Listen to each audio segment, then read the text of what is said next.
sincero contigo mismo. ¿Alguna vez has dudado de tu salvación?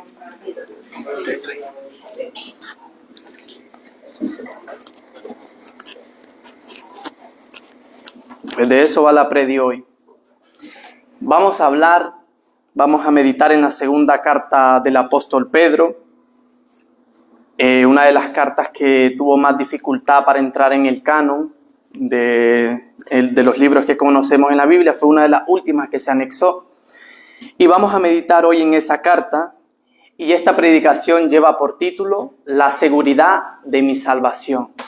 Y después el pastor estaba dando prácticamente la introducción de lo que yo iba a hablar, y yo digo, mira, va a hablar hoy de la salvación, de si alguna vez hemos dudado de nuestra salvación, porque después de haber predicado el Apocalipsis, noté mucha duda dentro del pueblo, de que si verdaderamente seremos salvos. Cuando hablaba del arrebatamiento, no miraba seguridad en los ojos de los que serán arrebatados.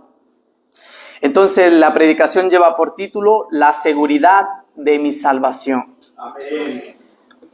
Y empezamos segunda de Pedro, capítulo 1, versículo 1.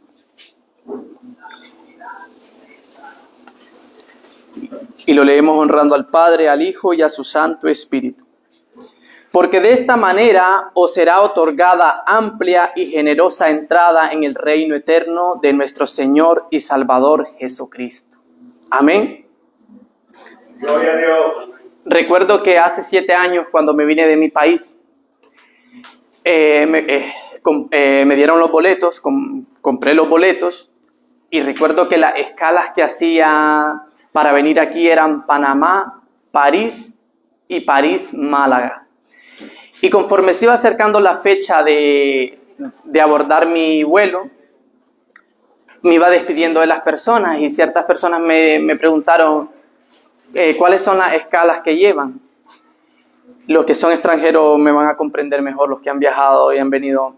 Yo les dije, voy de Panamá a París y de París a Málaga. Y me dijeron, ten cuidado porque en París hacen unas entrevistas súper complicadas que no dejan pasar a las personas, que te escudriñan todo, porque realmente nosotros venimos de turistas, pero luego nos quedamos en el país, claro. Entonces la entrevista va de eso, de a dónde vas, ese dinero de dónde ha salido, qué vas a hacer, a quién vas a visitar.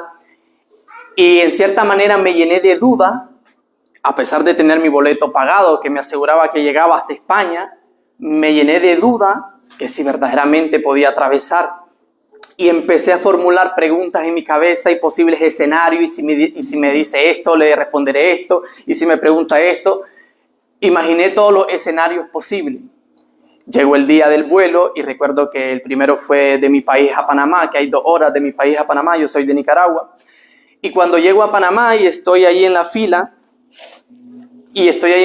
a punto de... Yo llevaba la mirada puesta en París, donde me habían insertado la duda que París era súper complicado. Me dice, te meten en unas habitaciones y están ahí hasta que te descubren.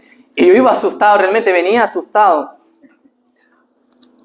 Y cuando estoy para mostrar mi boleto a la muchacha que estaba en recepción, que estaba ahí para yo montarme en el avión, le muestro mi boleto y me queda viendo. Y queda viendo mi boleto, y yo digo, ya está, ya. Y me hace así, me lo raja, y me pone una X con un boli encima. No le bastó con rajarlo, que me le puso una X, y me dijo, lo siento, tú no puedes entrar en Europa. Había imaginado todos los escenarios posibles, menos ese. No estaba preparado para ese momento, me pilló, y me dijo, espérate ahí, me puso un precinto. Y con mi boleto roto, aquella situación era muy injusta, porque yo dije, esto no es justo, yo tengo pagado mi boleto. ¿Cómo me va a descalificar de esta manera? No me dio lugar a argumentar, a decir, espera, ¿por qué? ¿Por qué no puedo entrar? Simplemente me descalificó y me dijo, tú no puedes entrar en Europa. Y ahí con mi boleto roto, miraba cómo estaba a punto de salir el vuelo. 3 o 4 personas se subían al avión y se cerraba la puerta. Y yo no estaba dispuesto a perder mi vuelo. ya que había pagado ese boleto, no estaba dispuesto a perderlo. Recuerdo que habían 2 oficiales ahí, la mujer que me había dicho que no podía entrar en Europa estaba ahí. Y recuerdo que me salí del precinto y me puse otra vez en la fila a intentarlo otra vez, pero ya hacia la puerta del avión. Y ahí con mi boleto roto, señora, es un milagro que se pegue ahí uno con otro, que no se note. Y recuerdo ya que estaba a punto de entregarle el boleto a la azafata y se lo entregué. Y quedó viendo el boleto que iba así de par en par, así, ¿vale? No me lo rajo del todo, pero... Y con la X encima en lo alto. Quedó viendo el boleto, me quedó viendo y me dijo, bienvenido. Aleluya. Así que esta mañana no vengo a hablarte de un viaje terrenal, sino más bien de un viaje que todos emprenderemos tarde o temprano. Estoy hablando de un viaje de este mundo al venidero. Porque como dice el apóstol Pedro también en su primera carta, que una vez que aceptamos a Cristo, nos volvemos extranjeros en esta tierra. Así que una vez que aceptamos a Cristo, yo quiero que te sientas seguro durante su trayecto. Y no solo su trayecto, sino su llegada ahí en el cielo. Y que nadie te pueda descalificar y nadie te pueda decir, lo siento, tú no puedes entrar en el reino de los cielos, sino que tú muestres tu boleto y tú le digas, sí puede entrar porque mi boleto ha sido pagado con un precio muy alto. Mi boleto, como dice el texto bíblico, me otorga amplia y generosa entrada en el reino de los cielos. Porque Cristo ha pagado mi boleto. Amén. Y Pedro, el apóstol Pedro, cuando escribe esta carta, esta es su última carta y se le escribe al pueblo porque él también miró esas dudas dentro del pueblo. Y miró estas dudas dentro del pueblo y les escribe y les dice, estoy a punto de partir. Este hombre se sentía seguro de su salvación. Les dice, estoy a punto de partir. Él se imagina, dice, yo soy uno de los padres y fundadores de las primeras iglesias y veo que la iglesia de Cristo está llena de dudas porque habían entrado falsos maestros con falsas doctrinas y muchas herejías, los cuales habían hecho dudar al pueblo de que si Cristo realmente volvería por segunda vez. Habían hecho dudar, estos falsos maestros habían implantado la duda dentro de la iglesia, diciéndole que ha pasado ya tantos años y Cristo no ha regresado. Cristo ya no regresará. Y la iglesia empezó a llenarse de duda de que si realmente Cristo había muerto por ellos, si realmente ellos habían nacido de nuevo, o si realmente ellos serían salvos. Entonces, como dije, la predicación se llama La seguridad de mi salvación. Y Pedro les escribe para que se sientan seguros de su salvación. Aleluya. Y vamos al punto número 1. Debemos sentirnos seguros de nuestra salvación porque Cristo es mi Salvador. Amén. Versículo 1. Simón Pedro, siervo y apóstol de Jesucristo, a los que habéis alcanzado por la justicia de nuestro Dios y Salvador Jesucristo, una fe igualmente de preciosa que la nuestra. Dice, a los que han alcanzado, a los que hemos alcanzado una fe igual de preciosa que la nuestra. Yo pregunto, ¿cómo la hemos alcanzado? ¿Cómo la hemos conseguido? ¿Ha sido con nuestros propios méritos? ¿Ha sido con nuestra propia fuerza? Efesios 2, 8 y 9 dice, porque por gracia sois salvo por medio de la fe. Y esto no es de vosotros, pues es un don de Dios. Y no por obras para que nadie se gloríe. Nuestra salvación viene por un regalo que se nos ha concedido a través de Cristo por medio de la fe. Y Pedro dice, a los que habéis alcanzado una fe, le llama preciosa, una fe igualmente de preciosa que la nuestra. Porque estos falsos maestros que se habían introducido en la iglesia del primer siglo y que se han introducido en la iglesia de hoy, decían que ellos habían alcanzado una revelación diferente, que habían alcanzado una nueva revelación y que se sentían ellos espiritualmente en otro nivel. Y que si tú querías participar de esta nueva revelación, tenías que pasar por ciertos ritos, que todo era una herejía. Y estas personas, al igual que hoy en día tenemos falsos maestros que nos dicen que entre más diezmamos, más aseguramos la entrada en el reino de los cielos. Pero él va al fundamento y le dice: a los que habéis alcanzado una fe igual de preciosa. Y va a la raíz, ataca la raíz de esa duda y les muestra un Dios de amor e imparcialidad, el cual no tiene favoritos.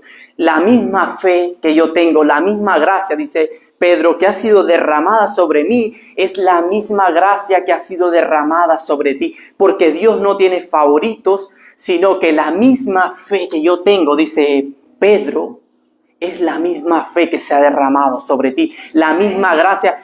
Cristo, el mismo Cristo que se ha revelado a grandes, a chicos, a ricos, a pobres, nos ha hecho partícipes a todos de la misma gracia. Aleluya. Y este hombre, Pedro, se sentía seguro de eso porque sabía que Cristo era su Salvador. Y los demás apóstoles también se sentían seguros. Pablo dice: por lo cual estoy, ¿qué? Seguro de que ni la muerte, ni la vida, ni los ángeles, ni los principados, ni las potestades, ni lo presente, ni lo porvenir, ni lo alto, ni lo profundo, ni ninguna otra cosa creada nos podrá separar del amor de Dios que es en Cristo Jesús, nuestro Señor. Estas personas se sentían seguras y a través de esta carta Él escribe a la primera iglesia y nos escribe a nosotros para que nosotros también podamos decir: por lo cual estoy seguro de que ni la muerte, ni la vida, ni ninguna otra cosa creada me podrá separar del amor que es en Cristo Jesús. Amén. Así que el primer punto, grábatelo: me siento seguro de mi salvación porque Cristo es mi Salvador. Amén. Y segundo punto, me siento seguro de mi salvación porque he recibido un llamado. Versículo 2. Gracia y paz os sean multiplicadas en el conocimiento de Dios y de nuestro Señor Jesús, como todas las cosas que pertenecen a la vida y a la piedad nos han sido dadas por su divino poder, mediante el conocimiento de aquel que nos llamó por su gloria y excelencia. Hemos recibido un llamado. Pero ¿qué llamado hemos recibido? ¿Tú sabes qué llamado has recibido? Porque muchas veces nos enfocamos más en el llamado ministerial que en aquel que nos llamó. Amén. Y Pedro usa dos palabras enfáticas aquí que le dan vida a estos textos, y es la palabra conocimiento. Dice: en el conocimiento de Dios y de nuestro Señor Jesús. Y más abajo dice: mediante el conocimiento de aquel que nos llamó. Y usa esta palabra conocimiento, que en griego es epinopsis, y quiere decir un conocimiento mayor, un conocimiento más profundo. No es un conocimiento de yo conozco a Jesús porque lo he visto en las procesiones ahí cuando sale Semana Santa. No es un conocimiento de yo conozco a Jesús porque he visto The Chosen. No es un conocimiento de yo conozco a Jesús porque mis padres conocen a Jesús. No, él dice mediante epinopsis, mediante ese conocimiento más profundo, donde el Espíritu Santo te revela las cosas de Cristo. En cierta ocasión estaba Jesús hablando con sus discípulos y les pregunta y les dice: ¿qué dice la gente acerca de quién soy yo? Y rápidamente los discípulos le responden: unos dicen que eres Elías, otros que eres Juan el Bautista y otro alguno de los profetas. Pero aquí es donde la pregunta se vuelve personal. Cuando nos preguntan a nosotros: ¿y vosotros? ¿Y tú? ¿Qué dices acerca de quién soy yo?, dice Jesús. ¿Y tú? Porque podemos conocer muchos conceptos acerca de quién es Jesús. Porque yo conozco a Jesús y te puedo decir quién es Jesús para mí. Jesús para mí es mi Salvador, mi Redentor. Pero Él quiere que le epinopsis, que le conozcas más profundamente. Que le conozcas como tu Salvador, como tu proveedor, como tu libertador. Amén. Amén, Padre. Y cuando el Señor le hace esta pregunta a los discípulos: ¿y vosotros? ¿quién decís que soy? Yo me imagino un silencio como el que hay ahora en la sala y diciendo que le respondemos a Jesús. Y el escritor de esta carta, el humilde pescador Simón Pedro, tiene una revelación del Espíritu Santo y le dice: tú eres el Cristo, el Hijo del Dios viviente. Aleluya. Amén. Entonces ese es el conocimiento que quiere que Cristo tengamos de Él. Un conocimiento más profundo donde el Espíritu Santo, como le reveló a Pedro, nos revele a nosotros quién es Él, el Cristo, el Hijo del Dios viviente. Gracias, Padre. Y como decía el pastor, venir a la iglesia no te garantiza la salvación. Venir a la iglesia no te garantiza que conozcas a Cristo. Porque también algunos discípulos caminaron con Jesús. En el caso de Felipe, le dice Felipe al Señor en otra ocasión hablando, las citas están, no las voy dando, Juan 14:9, le dice Felipe: Señor, muéstranos al Padre. Y Jesús lo queda viendo. Yo me imagino la escena. Jesús lo queda viendo y le dice: ¿cuánto tiempo hace que estoy entre vosotros, Felipe, y no me habéis conocido? No todos los discípulos llegaron a tener la revelación que tuvo Pedro. Judas vendió a su maestro porque no sabía, no tenía epinopsis, no tenía ese conocimiento, esa relación, ese conocimiento profundo que el Señor nos está llamando a tener. Y el llamado que tú y yo tenemos es el que sale en Apocalipsis 3:20 y dice: he aquí, yo estoy a la puerta y llamo. Si alguno oye mi voz y abre la puerta, entraré a él, cenaré con él y él conmigo. Nos está hablando de un llamado, de una relación. Nos está hablando de que él quiere tener relación con nosotros.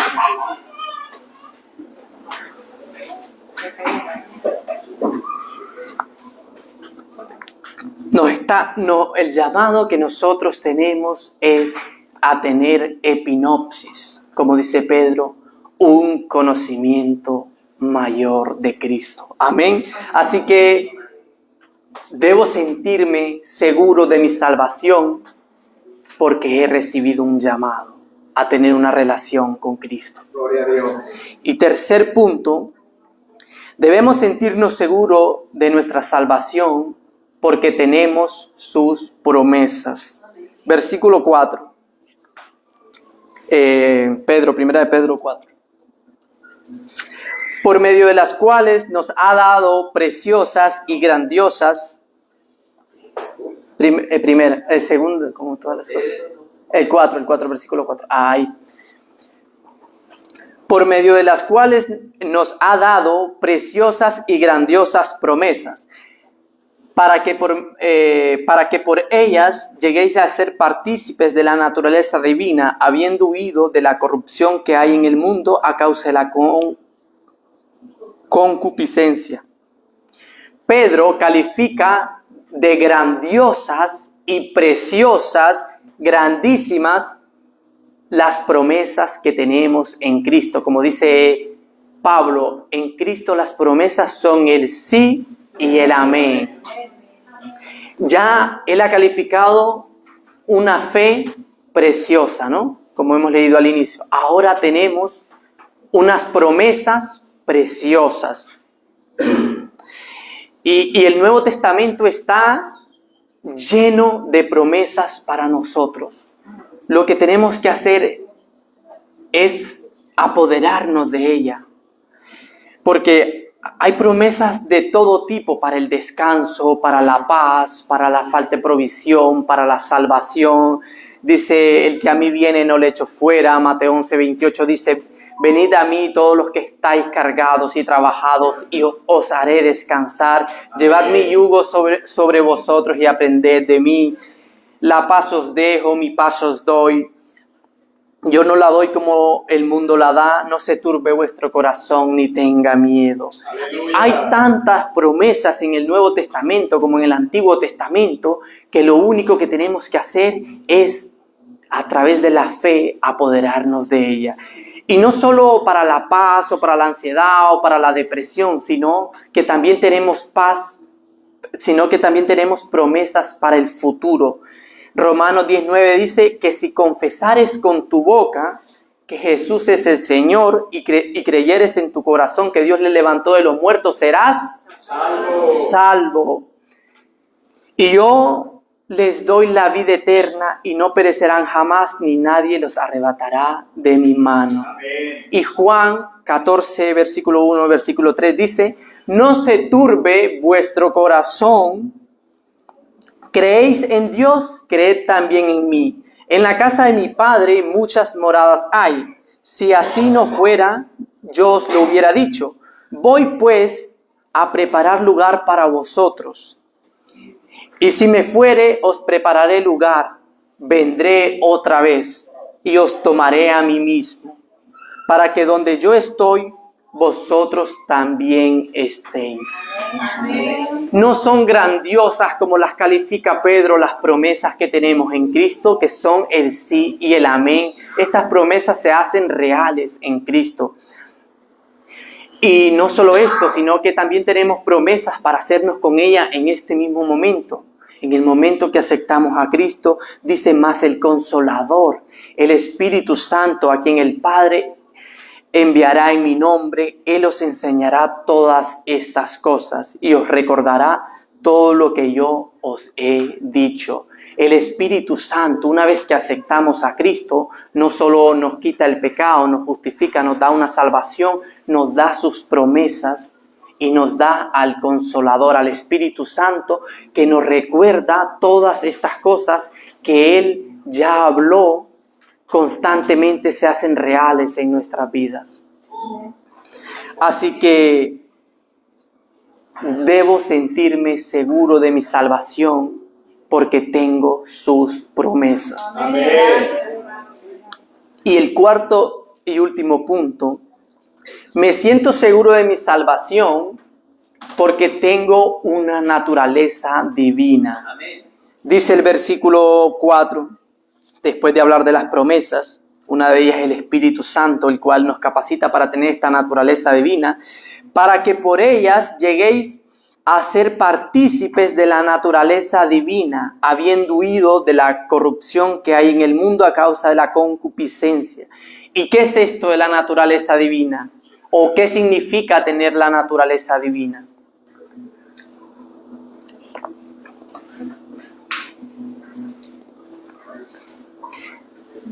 Vale, nosotros nacemos con una naturaleza, que es la naturaleza humana o la naturaleza carnal, como la describen en algunos textos bíblicos. Es la que viene por defecto, es la que viene de fábrica, esa no la podemos cambiar. ¿Y qué es lo que nos aporta esta naturaleza? Como dice Gálatas 5:19, son las obras y manifiestas son las obras de la carne. La naturaleza de la carne son adulterio, fornicación, inmundicia, lascivia, idolatría, hechicería, enemistad, pleitos, celos, ira, contienda, disensiones, herejía, envidia, homicidio, borrachera, orgía y cosas semejantes a estas. Pues eso es lo que nos aporta esta naturaleza carnal que nosotros tenemos. Pero cuando venimos a Cristo y lo aceptamos como nuestro Salvador, nos da una nueva naturaleza, nos da una naturaleza divina. Y tener una naturaleza divina no significa que vamos a ser omnipotentes o omniscientes o omnipresentes como lo es el Padre, sino que las características naturales de Dios vuelven a ser mías, como lo son amor, gozo, paz, paciencia, bondad, fe, mansedumbre, templanza, dominio propio, fidelidad. Todas esas cosas que no son naturales de la naturaleza carnal, vienen con la naturaleza divina. Y no les ha pasado, porque a mí me ha pasado, que cuando acepté al Señor me convertí, y hasta el día de hoy, estas dos naturalezas, como dice también el libro de Gálatas, están en constante lucha. Porque la naturaleza carnal quiere todos estos deseos que leímos antes. Pero la naturaleza divina quiere agradar al Padre. Amén. Entonces están en constante lucha una con otra. Recuerdo el otro día, estaba en el trabajo. Yo no suelo discutir con las personas. Yo soy una persona pacifista. Yo no suelo discutir en 6, 7 años que llevaré en mi trabajo.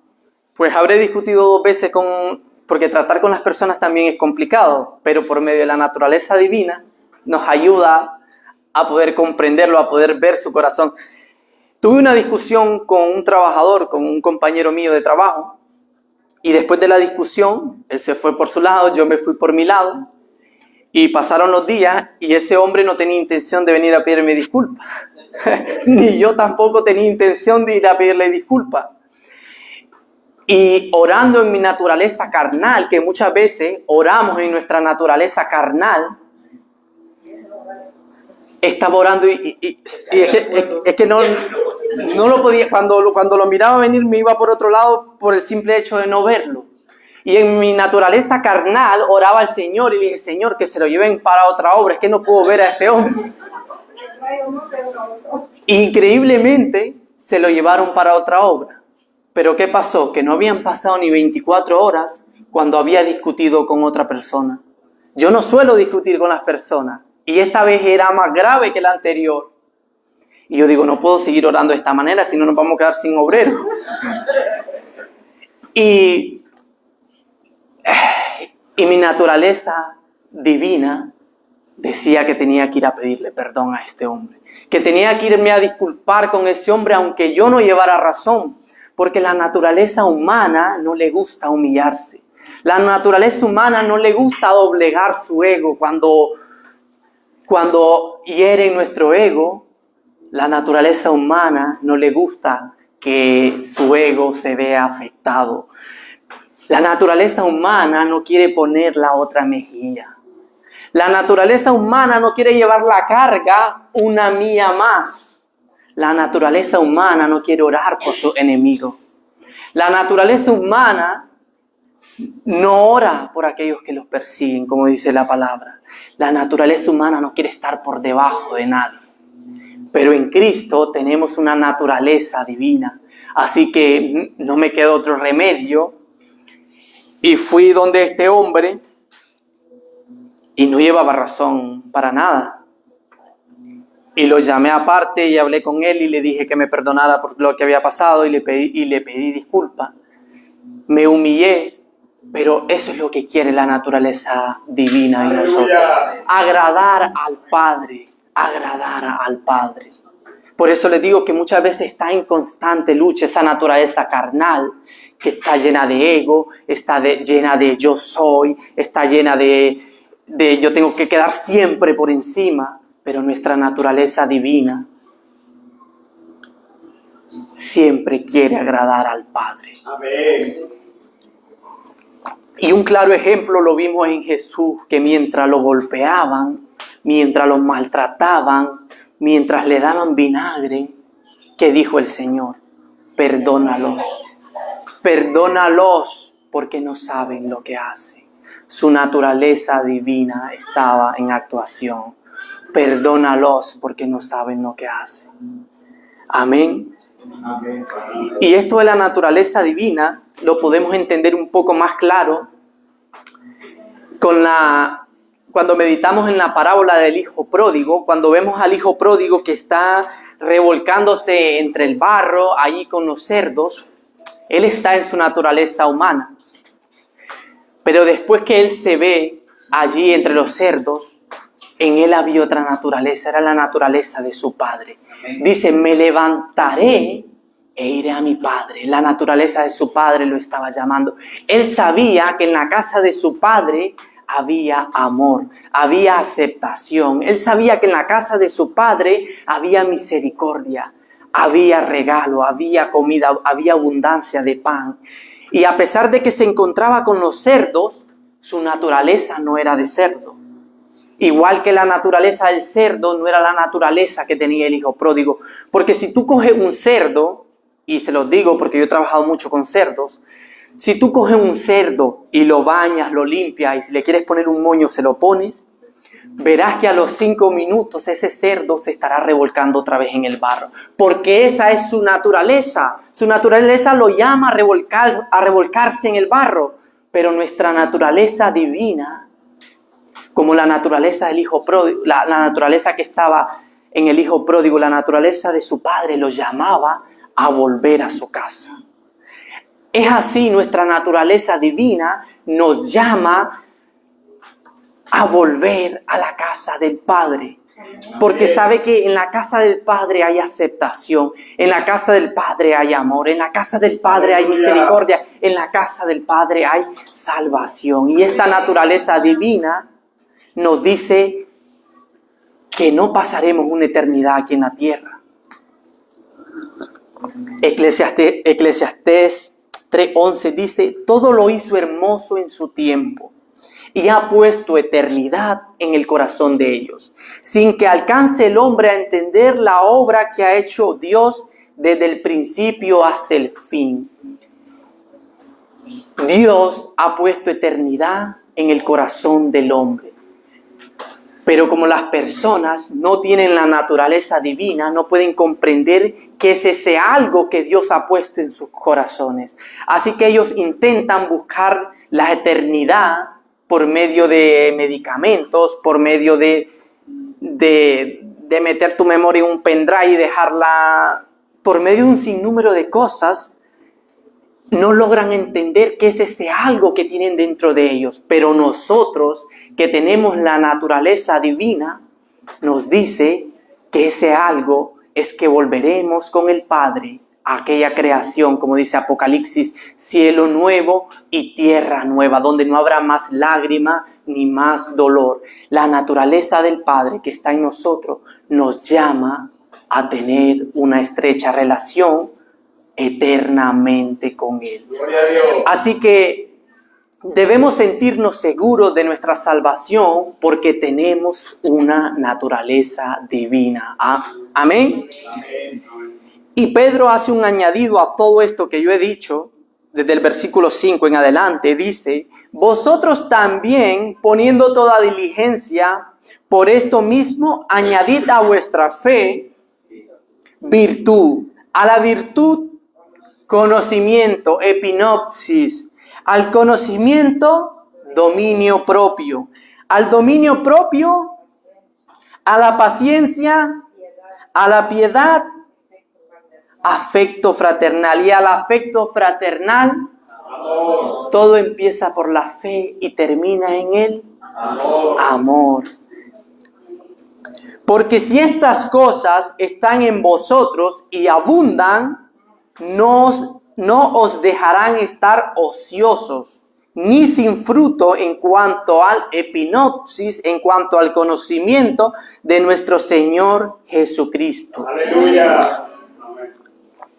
Pero el que no tiene estas cosas, continúa, esto no termina aquí, pero el que no tiene estas cosas, tiene la vista muy corta, es ciego, habiendo olvidado la purificación de sus antiguos pecados, por lo cual, hermanos, tanto más procurad hacer firme vuestra vocación y elección, porque haciendo estas cosas, no caeréis jamás. Pedro es claro cuando le escribe a la iglesia, haciendo todas estas cosas, no caeréis jamás.